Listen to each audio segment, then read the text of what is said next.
The Ancient City, Book 4, Chapter 6, The Clients Become Free. 1. What clientship was at first, and how it was transformed. Here is another revolution, the date of which we cannot indicate, but which certainly modified the constitution of the family and of society itself. The ancient family comprised, under the authority of a single chief, two classes of unequal rank. On the one side were the younger branches, that is to say, individuals naturally free. On the other, the servants or clients, inferior by birth, but connected with the chief by their participation in the domestic worship. We have just seen one of these classes emerge from its inferior condition. The second also aspired at an early date to become free. It succeeded in the course of time. Clientship became modified and finally disappeared. This was an immense change, which the ancient writers have given us no account of. In the same way, in the Middle Ages, chroniclers do not tell us how the rural population were transformed by degrees. There has been in the existence of human societies a great number of revolutions, no trace of which has been handed down to us in any document. Writers have not noticed them, because they were accomplished slowly, in an insensible manner, without any apparent struggle. Profound and silent revolutions, which moved the foundations of human society without anything appearing on the surface, and which remained concealed even from the generations that took part in them. History can seize them only a long time after they have taken place, when, in comparing two epochs in the life of a people, it sees differences between them which show that a great revolution has been accomplished. If we credit the picture which writers have traced of the primitive clientship of Rome, that must have been truly a golden age. Who could be more humane than this patron, who defended his client before the courts, who sustained him with his money if he was poor, who provided for the education of his children? What could be more touching than to see this client sustain the patron when he had fallen into debt, paying his debts, giving all he had to procure his ransom? But there was not so much sentiment among the ancients. Disinterested affection and devotion were never institutions. We must have another idea of client and patron. What we know with the greatest certainty concerning the client is that he could not leave one patron and choose another, and that he was bound from father to son to the same family. If we knew only this, it would be sufficient to convince us that his condition could not be a very desirable one. Let us add that the client was not a proprietor of the soil. The land belonged to the patron, who, as chief of a domestic worship, and also as a member of a city, was the only one qualified to be a proprietor. If the client cultivated the soil, it was in the name and for the profit of the master. He was not even the owner of personal property, of his money, of his peculium. As a proof of this, the patron could take from him all these things to pay his own debts or his ransom. Thus nothing belonged to the client. True, the patron owed him and his children a living, but in turn his labor was due to the patron. We cannot say that he was precisely a slave, but he had a master to whom he belonged, and to whose will he was in all things subject. During his whole life he was a client, and his sons after him were clients. There is some analogy between the client of ancient times and the serf of the Middle Ages. The principle which condemned them to obedience was not the same, it is true. For the serf, this principle was the right of property, which was exercised at the same time over the soil and over man. For the client, this principle was the domestic religion, to which he was bound under the authority of the patron, who was its priest. Otherwise, the subordination of the client and of the serf was the same. The one was bound to his patron as the other was bound to his lord. The client could no more quit the gens than the serf could quit the glebe. The client, like the serf, remained subject to a master from father to son. A passage in Livy leads us to suppose that he was forbidden to marry outside the gens, as the serf was forbidden to marry outside the village. It is certain that he could not contract marriage without the permission of his patron. The patron could take possession of the soil which the client cultivated, and the money which he possessed, as the lord could do in the case of the serf. If the client died, all that he had been in possession of returned of right to the patron, just as the succession of the serf belonged to the lord. The patron was not only a master, he was a judge. He could condemn a client to death.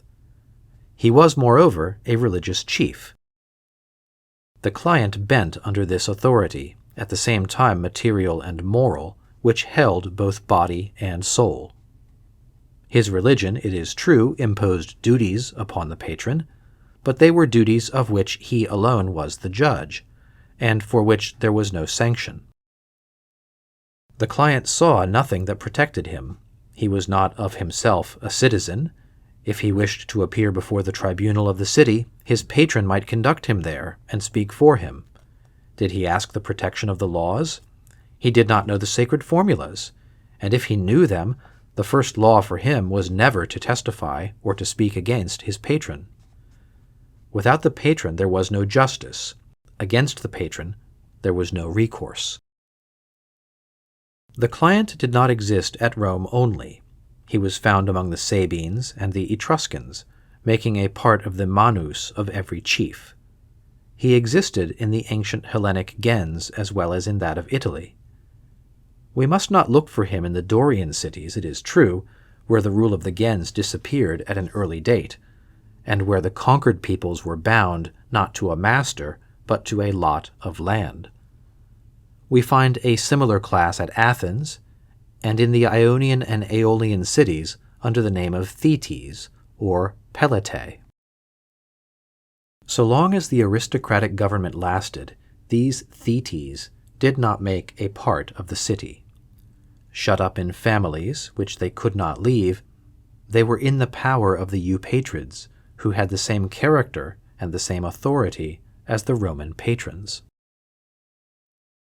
We can easily believe that at an early date there was hatred between the patron and the client. It is not difficult to picture to oneself the kind of life that was passed in that family, where one had the authority and the other had no rights, where obedience without reserve and without hope was placed by the side of unrestrained power, where the best master had his angry moods and his caprices, where the most resigned servant had his rancor, his complaints, and his hatred. Ulysses was a good master. See what a paternal affection he has for Eumaeus and Philatius. But he orders to be put to death a servant who has insulted him without knowing him, and others who have fallen into the bad ways to which his absence has exposed them. He is responsible to the city for the death of his dependents, but for the death of his servants no one asks any reason.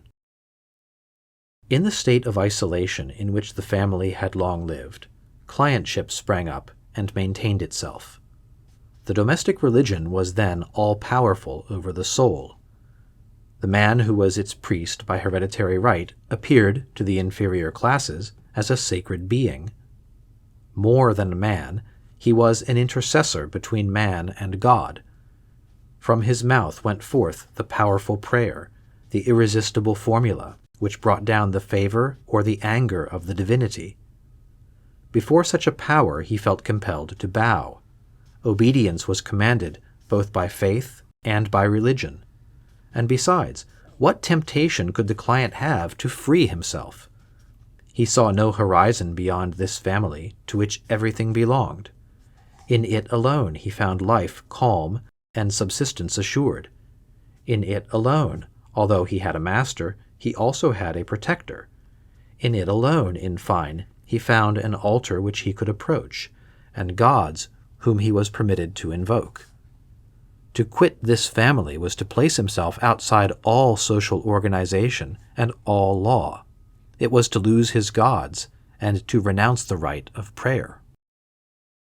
But when the city had been founded, the clients of the different families could see each other, could confer together, could make an interchange of their desires and griefs, compare their masters, and obtain a glimpse of a better fate.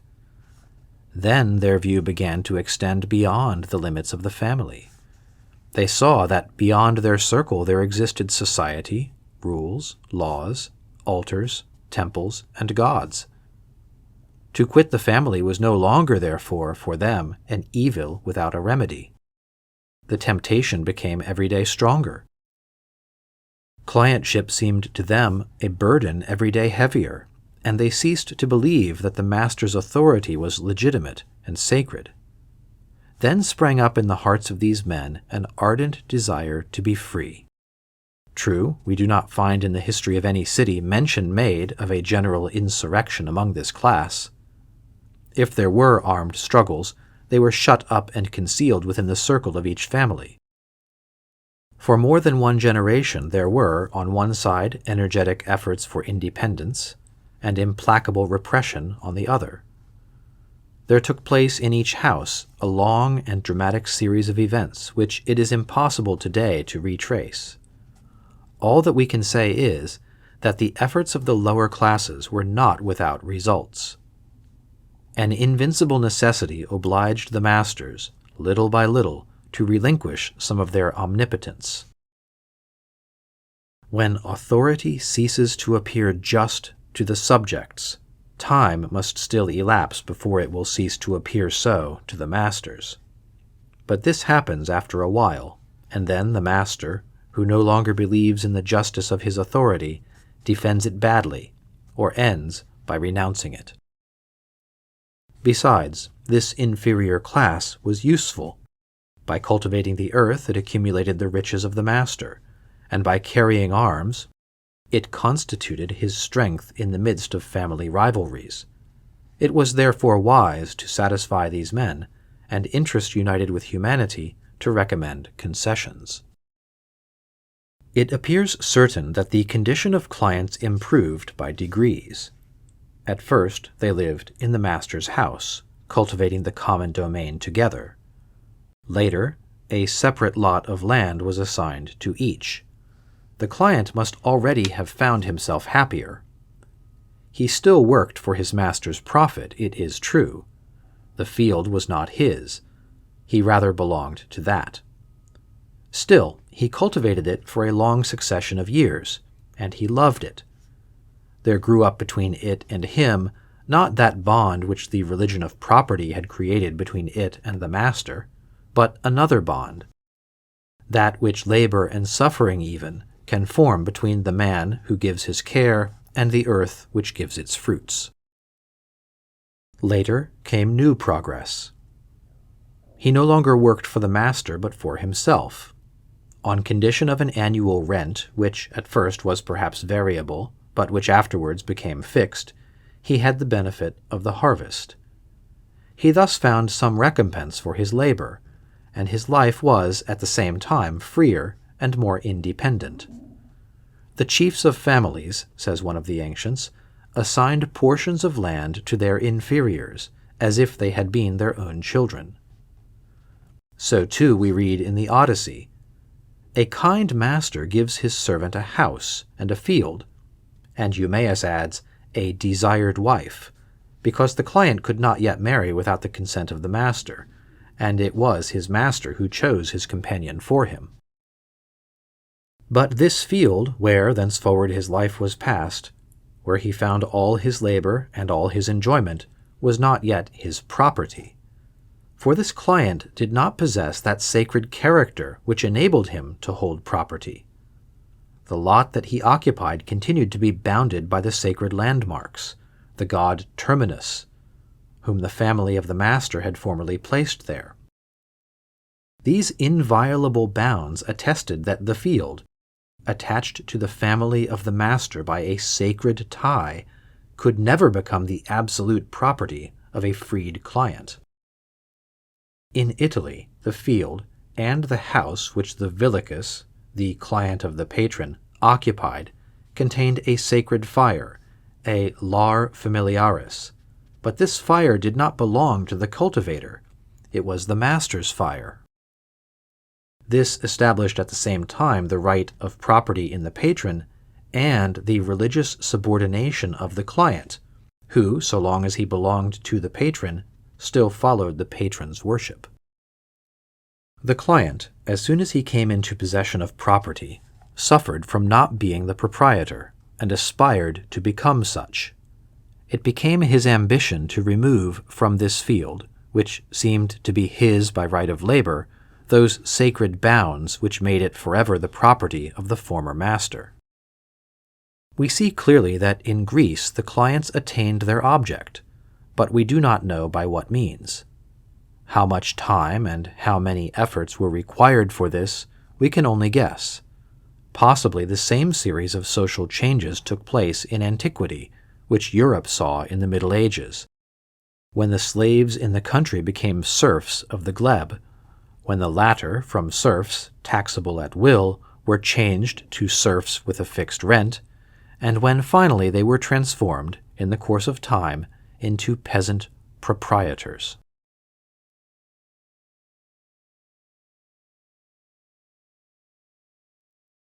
(2) Clientship disappears at Athens. The work of Solon. This sort of a revolution is clearly marked in the history of Athens. The effect of the overthrow of royalty had been to revive the regime of the genos. Families had returned to their isolated condition, and each had begun to form a little state, with a Eupatrid for a chief, and a multitude of clients for subjects. This government appears to have weighed heavily upon the Athenian population, for they retained an unfavorable recollection of it. The people thought themselves so unhappy that the preceding period appeared to have been a sort of golden age.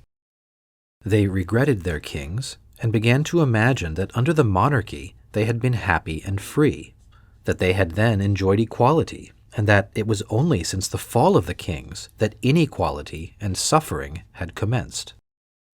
This was such an illusion as men often entertain. Popular tradition placed the commencement of the inequality at the time when the people began to find it odious.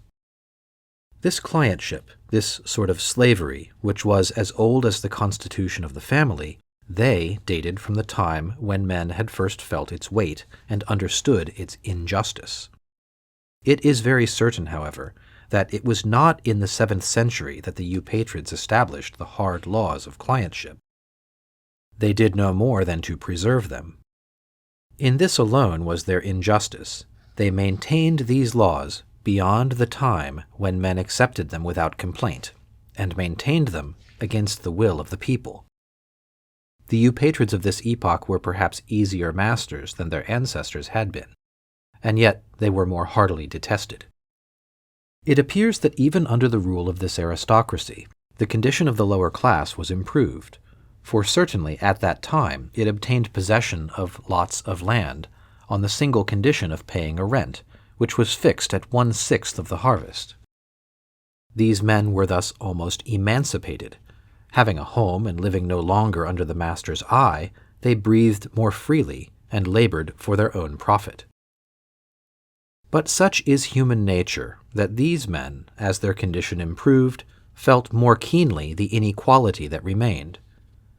Not to be a citizen, and to have no part in the administration of the city, doubtless touched them somewhat, but not to be capable of owning the soil upon which they were born and died affected them much more. What rendered their condition supportable, let us add, lacked stability.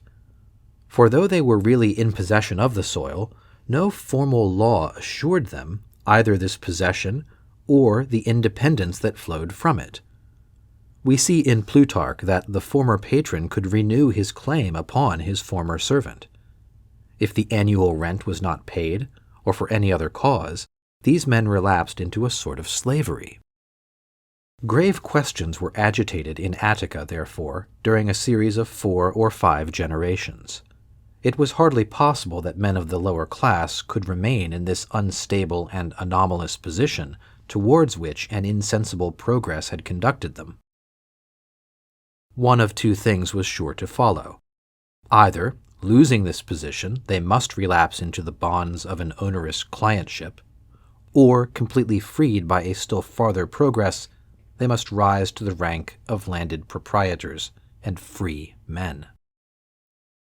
We can imagine all the efforts on the part of the laborer, the former client, and all the resistance on the part of the proprietor, the former patron. It was not a civil war. The Athenian annals have not preserved the record of a single combat. It was a domestic war in each hamlet, in each house, from father to son. These struggles appear to have had various fortunes, according to the nature of the soil in the different cantons of Attica. In the plain, where the Eupatrid had his principal domain, and where he was always present, his authority over the little group of servants who were always under his eye remained almost intact. The Paidias, or men of the plain, therefore, generally showed themselves faithful to the old regime. But the Diacri, those who cultivated the sides of the mountain with severe toil, being farther from the master, more habituated to an independent life, more hardy and more courageous, laid up in their hearts a violent hatred for the Eupatrid, and a firm resolve to be free. These especially were the men who were indignant to see about the fields the sacred bounds of their master, and to feel that their soil was enslaved. As to the inhabitants of the cantons near the sea, the Parali, the ownership of the soil tempted them less. They had the sea before them, and commerce, and trade. Several had become rich, and with riches they were nearly free. They therefore did not share the ardent desire of the Diacri, and did not feel any vigorous hatred for the Eupatrids. They had not, however, the base resignation of Paidias. They demanded more stability in their condition, and better assured rights. Solon satisfied these wishes as far as was possible. There is a part of the work of this legislator which the ancients have very imperfectly explained to us, but which appears to have been the principal part of it. Before his time, the greater part of the inhabitants of Attica still held but a precarious possession of the soil, and might be reduced to personal servitude. After him, this class was no longer found. The right of property was accessible to all. There was no longer any slavery for the Athenian. The families of the lower classes were forever freed from the authority of the Eupatrid families. Here was a great change, whose author could be no other than Solon. According to Plutarch's account, it is true, Solon did no more than to soften the rigor of the law of debt by abolishing the right of the creditor to enslave the debtor. But we should carefully examine what a writer so long after this period says of those debts that troubled the Athenian city, as well as all the cities of Greece and Italy. It is difficult to believe that before Solon there was so great a circulation of money that there were many borrowers and lenders. We are not to judge those times by the period that followed. There was, at that time, very little commerce. Bills of exchange were unknown, and credits must have been very rare. On what security could a man borrow who owned nothing? Men are not much accustomed in any society to lend to the poor. The assertion is made, it is true, on the faith of the translator of Plutarch, rather than on Plutarch himself, that the borrower mortgaged his land. But supposing this land was his property, he could not have mortgaged it, for mortgages were not then known, and were contrary to the nature of proprietary right. In those debtors of whom Plutarch speaks, we must see the former clients.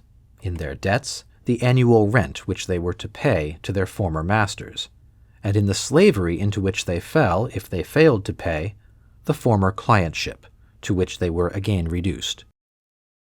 Perhaps Solon suppressed the rent, or, more probably, reduced the amount of it, so that the payment became easy. he added the provision that in future the failure to pay should not reduce the laborer to servitude. He did more. Before him, these former clients, when they came into possession of the soil, could not become the owners of it, for upon their fields the sacred and inviolable bounds of their former patron still stood. For the enfranchisement of the soil and of the cultivator, it was necessary that these bounds should disappear. Solon abolished them. We find the evidence of this great reform in some verses of Solon himself. "It was an unhoped-for work," said he. "I have accomplished it with the aid of the gods.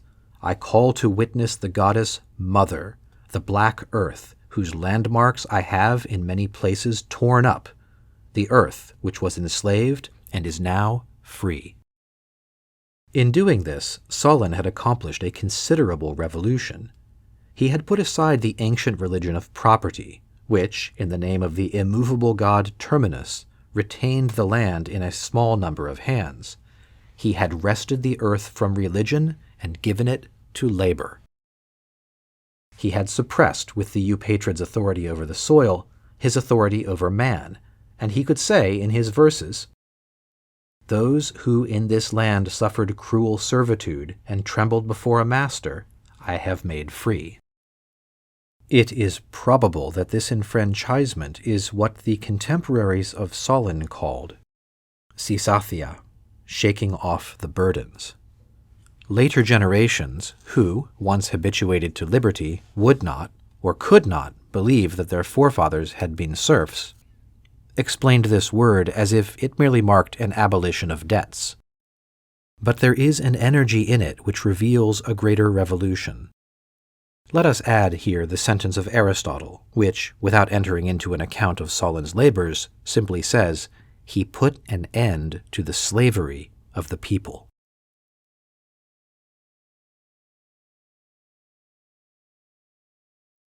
(3) Transformation of clientship at Rome. This war between clients and patrons also filled a long period in Rome's history. Livy indeed says nothing of it, because he is not accustomed closely to observe the changes in institutions. Besides, the annals of the pontiffs and similar documents from which the ancient historians whom Livy consulted had drawn could have contained no account of these domestic struggles. One thing, at least, is certain. There were clients in the very beginning of Rome. There has even come down to us very precise evidence of the dependence in which their patrons held them. If, several centuries afterwards, we look for these clients, we no longer find them. The name still exists, but not clientship. For there is nothing more distinct from the clients of the primitive period than these plebeians of Cicero's time, who called themselves the clients of some rich man in order to have the right to the sportula. There were those who more nearly resembled the ancient clients. These were the freedmen. No more did one freed from servitude at once become a free man and a citizen at the end of the Republic than in the first ages of Rome. He remained subject to a master. Formerly they called him a client, now they call him a freedman. The name only is changed. As to the master, his name does not even change. Formerly they called him patron, and they still call him by the same name. The freedman, like the client of earlier days, remains attached to the family. He takes its name, like the ancient client. He depends upon the patron. He owes him not only gratitude, but a veritable service, whose measure the master himself fixes. The patron has the right to judge the freedman, as he had to judge the client. He can remit to slavery for the crime of ingratitude. The freedman, therefore, recalls the ancient client. Between them there is but one difference. Clientship formerly passed from father to son. Now the condition of freedman ceases in the second, or at farthest in the third generation. Clientship, then, has not disappeared. It still seizes a man at the moment when servitude gives him up, only it is no longer hereditary. This alone is a considerable change, but we are unable to state when it took place. We can easily discover the successive improvements that were made in the condition of the client, and by what degrees he arrived at the right to hold property.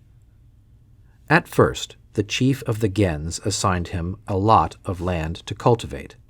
He soon became the temporary possessor of this lot on condition that he contributed to all the expenses of his former master. The severe conditions of the old law, which obliged him to pay his patron's ransom, the dowry of his daughter, or his legal fines, clearly prove that when this law was written, he was already the temporary possessor of the soil. The client made one farther step of progress. He obtained the right of transmitting, at his death, this lot to his son. In default of a son, the land returned, it is true, to the patron. But now comes new progress. The client who leaves no son obtains the right of making a will. Here, custom hesitates and varies. Sometimes the patron takes half the property. Sometimes the will of the testator is fully respected. In any case, his will is never invalid. Thus, the client, if he cannot yet call himself a proprietor, has at least as extended an enjoyment of property as is possible. True, this was not complete enfranchisement, but no document enables us to fix the epoch when the clients were definitively detached from the patrician families. There is a passage of Livy which, if we take it literally, shows that from the first years of the Republic, the clients were citizens. There is a strong probability that they were already citizens in the time of King Servius. Perhaps they even voted in the Comitia Curiata from the foundation of Rome. But we cannot conclude from this that they were then entirely enfranchised, since it is possible that the patricians found it for their interest to give their clients political rights without consenting on that account to give them civil rights. It does not appear that the revolution which freed the clients at Rome was accomplished at once, as at Athens. It took place very slowly and imperceptibly, without ever having been consecrated by any formal laws. The bonds of clientship were relaxed little by little, and the client was removed insensibly from the patron. King Servius introduced a great reform to the advantage of the clients. He changed the organization of the army. Before his reign, the army was divided into tribes, curies, and gentes. This was the patrician division. Every chief of the gens was at the head of his clients. Servius divided the army into centuries. Each had his rank according to his wealth. By this arrangement, the client no longer marched by the side of his patron. He no longer recognized him as a chief in battle, and he became accustomed to independence. This change produced another in the condition of the comitia. Formerly, the assembly was divided into curies and gentes, and the client, if he voted at all, voted under the eye of the master. But the division by centuries being established for the comitia as well as for the army, the client no longer found himself in the same division as the patron. The old law, it is true, commanded him to vote the same as his patron voted, but how could his vote be known? It was a great step to separate the client from the patron in the most solemn moments of life, at the moment of combat and at the moment of voting. The authority of the patron was greatly diminished, and what remained to him was more hotly contested daily. As soon as the client had tasted of independence, he wished for complete enjoyment of it. He aspired to separate from the gens and to join the plebs, where he might be free. How many occasions presented themselves! Under the kings he was sure of being aided by them, for they asked nothing better than to enfeeble the gentes. Under the Republic he found the protection of the plebs themselves, and of the tribunes. Many clients were thus freed, and the gens could not recover them. In 472 BC, the number of clients was still considerable, since the plebs complained that by their votes in the Comitia Centuriata they caused the balance to incline in favor of the patricians. About the same time, the plebs having refused to enroll, the patricians were able to form an army with their clients. It appears, however, that these clients were no longer numerous enough, alone, to cultivate the lands of the patricians, and that the latter were obliged to borrow the labor of the plebs. It is probable that the creation of the tribuneship, by protecting the escaped clients against their former patrons, and by rendering the condition of the plebs more enviable and more secure, hastened this gradual movement towards enfranchisement. In the year 372, there were no longer any clients, and Manlius could say to the plebs, "As many clients as you have been about a single patron, so many now shall you be against a single enemy." Thenceforth we no longer see in the history of Rome these ancient clients, these men hereditarily attached to the gens. Primitive clientship gave place to a clientship of a new kind, a voluntary, almost fictitious bond, which no longer imposed the same obligations. We no longer see in Rome the three classes, patricians, clients, and plebeians. Only two remain. The clients are confounded with the plebs. The Marcelli appear to be a branch thus detached from the Claudian gens. They were Claudii, but as they were not patricians, they belonged to the gens only as clients. Free at an early period, and enriched by what means we know not, they were first raised to plebeian dignities, and later to those of the city. For several centuries the Claudian gens seems to have forgotten its rights over them. One day, however, in Cicero's time, it recalled them to mind very unexpectedly. A freedman or client of the Marcelli died, leaving property which, according to law, would revert to the patron. The patrician Claudii claimed that the Marcelli, being clients, could not themselves have clients, and that their freedmen and their property should belong to the chief of the patrician gens, who alone was capable of exercising the rights of a patron. This suit very much astonished the public and embarrassed the lawyers. Cicero himself thought the question very obscure. But it would not have been so 4 centuries earlier, and the Claudii would have gained their cause. But in Cicero's time, the laws upon which they founded their claim were so old that they had been forgotten, and the court easily decided the case in favor of the Marcelli. The ancient clientship no longer existed.